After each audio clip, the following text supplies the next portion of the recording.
Hey, welcome back. In this video, we're gonna discuss about how to archive Instagram chats.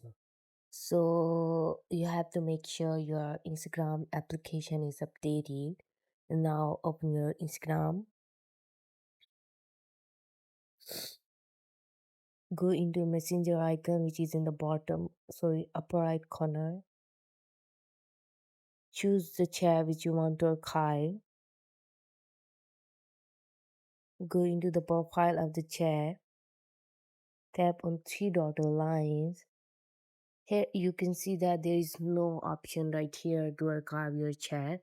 So now go back and I'll tell you all the details and the points how you can archive your chat.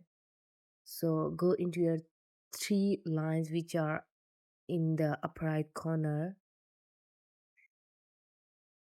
Scroll down and you will see this option which is messages and story replies. Go into message request and turn on this option, and now go back,